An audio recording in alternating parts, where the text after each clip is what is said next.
While writing the journal, I talked about games that were released this year. When I started working on the video covering the best of 2025 so far, one of the games I picked was in this journal, so instead of including it today, I crossed over what I wrote to the other video to give it more context. It was a learning lesson for me on the series to give you a peek behind the curtain, and for another peek, the game that is shown in the intro is the one that I wrote this for. Go check out that video if you want more info about that game. During my trip to the UK, on my flight and when at the hotel, I played Cassette Beasts now that it is on mobile. Sorry for no footage of the game, I played on my phone so getting gameplay isn't near as simple as it is for my PC. For context with my experience with the creature catching RPGs, I was still a pretty young kid when Pokemon Red came out. My mom had to read me the text. I have roots with the start of the series but haven't played another mainline game since Ruby. I'm a little behind on how the game is developed, if it's changed much at all. Cassette Beasts has some cool features that change things for the better.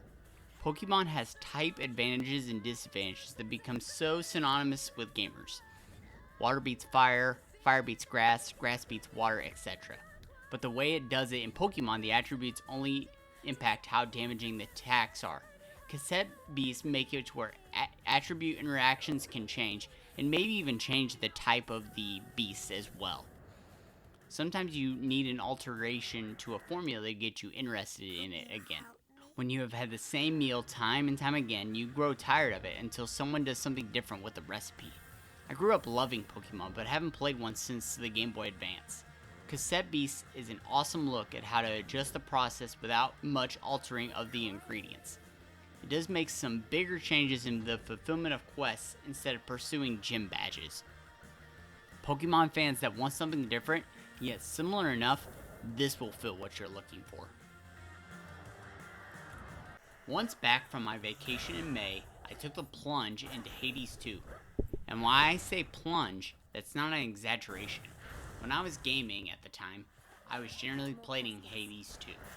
3 weeks after getting off the plane, I'd already put in 40 hours. I was serious about playing it. I was initially worried about getting it last year due to starting off in early access, but when Caleb and I got into playing Sworn, which also came out in early access, it really helped me get over that hurdle that I had set for myself. And I shouldn't have had fears at all. I played all of Supergiant's games. I added Bashed into my Steam library nearly 15 years ago, and the original Hades is a top 10 all-time favorite of mine. And even though I had played it after, it started in early access itself. The sequel, first and foremost, reminds me of why I love the series. You get into a run downing baddies galore, then you make a mistake and die. Instead of putting the controller down to be more productive in real life, you start another run. I told myself one night, one last run, minutes before bed, and the run went way better than I expected, keeping me an hour past when I had expected to be asleep. But it isn't just the gameplay that hooks you. You get invested in the characters. Some of the originals return, but now there's a new cast from the Greek mythos. Besides the gods, you interact with others like Arachne, Narcissus, and Icarus. The voice acting has been top-notch since Supergiant first came onto the map, and Hades 2 is no exception. You will go hours upon hours before you hear a repeated line with references to boons you picked up or choices you made. And the art is just as mesmerizing as the original. The characters look great, but the environments surrounding Melanoy are alive, with spirits phasing in and out of existence. On one run, I even noticed a face sticking out of a pond, only for it to submerge itself fully again. I waited for it to return, and it did to my own amusement. The attention to detail is throughout the whole package. At a certain point, you gain access to fishing. I was in a region where the water was sand. When my bobber would get a tug on the hook, it wouldn't make a sound like a water ripple, but the sound was sand shifting around. That is a great touch in the smallest detail. Compared to the original, I tend to favor Zagreus and Hades as main characters in conflict versus Melanoy and Kronos. It'll take more time for Kronos to grow on me as a main villain, and that will come with the 1.0 release when I actually see how the story will end. I have a hard time getting over my initial impression of him looking like G-Man from Half-Life. In terms of content, Hades 2 is jam-packed with stuff to do. Some of the regions have features that make them feel unique from one another, and from roguelites in general. Supergiant is clear that the sequel has more content than the original, even in its current point in early access, and I can attest that is true. It just got an update that made it to where all bosses have different phases and abilities than without the modifiers. Once the game hits 1.0, I can imagine that it is truly a better game based purely on content.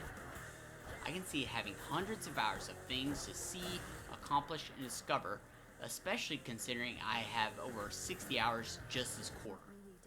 If I had considered it eligible, Hades 2 would have made my top 10 best games of 2024. Thanks to that rod of fishing, I can tell. I don't permit just anybody to dredge up my denizens of the deep, yet it's almost as though they wish to hop right out of there for you.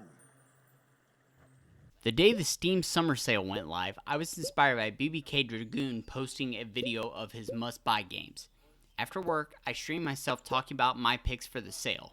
I finished talking about it and booted up a game that I bought for my wife, Haven Park. While I was playing, I knew I had a lot to say about it and knew that this gaming journal would be the best spot to talk about it. The game is a must-buy if you are a parent of kids that want to get into gaming. It's a low-stress game, having no combat, time pressure, or frustrating platforming. It teaches things like resource management, quests, objectives, and digital decorating, like you see from games like Animal Crossing. Collecting items sitting on the ground gives you XP, and it teaches about using skill points to get better abilities. For adults like myself, it has a lot of aspects that we can appreciate too. It's a very pretty game using bright colors and lighting. It has an underlying story about a grandchild taking care of an island his grandmother once did. He is intimidated because he is too young, but his grandmother tells him that she was the same age when she became a caretaker. If you're looking for a casual experience of a game, this is worth checking out. I would say it's a mix of Animal Crossing's conversing and decorating with a short hike's concise setting.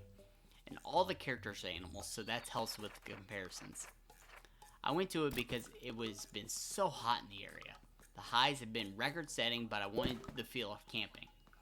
Haven Park did the trick and inspired me on top of that.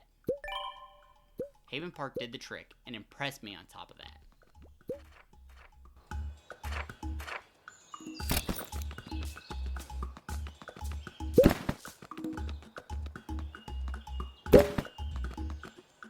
With my theater series that I'm doing on the last Saturday of the month, I tried out the free visual novel South Scrimshaw Part 2.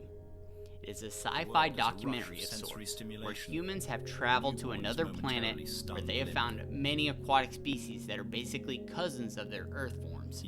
We follow a newly birthed Brillo whale, who has to migrate to the colony of whales in the days after his birth. Brillo whales are so interesting to learn about through the game, not only because they look different from what you come to expect from a whale to look like, but because of why.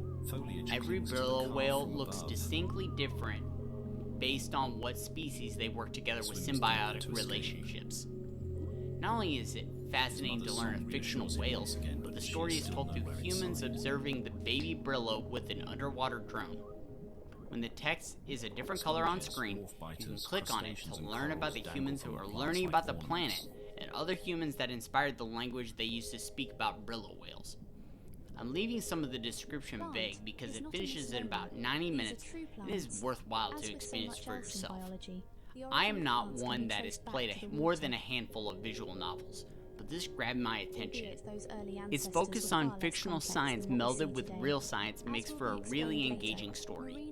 The fact that it doesn't cost a dime, whether on sale or not, means there's no excuse for trying it if you have Steam. It makes me really excited for the second game when it comes out. I have it still on my desktop for my wife to try. She's a massive reader, so I'm hoping it's a hit. That some plants found it more favourable by the water and eventually returned to the seas. They are, in that sense, like whales. Something solid grabs from below. His descent is halted.